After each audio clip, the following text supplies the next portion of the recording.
Chicken, chicken, chicken. అసలు నా feed మొత్తం చికెనే వస్తుంది. మరి ఎందుకొస్తుందో నాకు తెలీదు. మరి ఆ వీడియోలు నేనెక్కువ చూస్తున్నానా? లేకపోతే వాటికే లైక్స్ కొడుతున్నానా తెలీదు. చికెన్‌లో ఎన్ని వెరైటీస్ ఉంటే అన్ని వెరైటీస్ నా ఇన్‌స్టా ఫీడ్‌లోనే ఉన్నాయసలు. అయినా నేనే జేస్తున్నానేమోలే ఎక్కువయ్యి. లేపోతే నా ఇన్‌స్టా ఫీడ్ మొత్తం చికెన్‌తో నిండిపోతే ఎన్ని వెరైటీస్ ఉంటే అన్ని వెరైటీస్ ట్రై జేస్తాను నేను చికెను. వారంలో ఎన్ని సార్లు చికెన్ తెస్తే ఒక్కోసారి ఒక్కోలా చేస్తాను. ఈసారయితే నార్మల్‌గా మనం పల్లెటూరుల్లో ఎలా చేసుకుంటామో ఎక్కువ మసాలాలేమి లేకుండా అలాగే సింపుల్‌గా చేశాను చికెను. అసలు నాకైతే చికెన్ ఎంత ఇష్టమంటే, పక్కన ఎన్ని ఐటెమ్స్ ఉన్నా సరే, ఫిష్, ఫ్రాన్స్ ఇలా ఎన్ని మటన్ పక్కన పెట్టినా సరే, నాకు చికెన్ మీదే ఉండిద్ది కన్నంతా.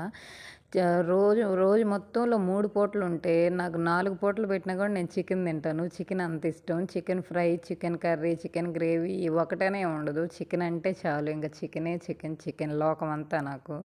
ఇంతకుముందయితే చికెన్ ఎప్పుడో వారానికి అసలు చికెన్ అంటే ఈరోజు చికెన్ తెస్తాడు మా నాన్న, ఈరోజు చికెన్ తెస్తాడు మా నాన్న అని ఎదురు చూసేవాళ్ళం. కానీ ఇప్పుడు అట్లా ఏం గాదు. ఇంట్లో కూరగాయలు లేవా? సరే చికెన్ తెచ్చుకుందాం. ఏదైనా బోర్ కొడుతుందా? సరే చికెన్ తెచ్చుకుందాం. ఏం తినాలనిపించట్లేదా? సరే చికెన్ తెచ్చుకుందాం. ఆఖరికి జ్వరం వచ్చిందా? ఈరోజు చికెన్ తింటే జ్వరం తగ్గిపోయిద్దిలే రేపటికల్లా అనే టైప్‌లో అయిపోయింది. చికెన్ వెజిటేరియన్ అయిపోయింది. అసలు నాన్ వెజ్ అనేదే ఎవరికి గుర్తులేదన్నట్టుగానే ఉంది చికెను.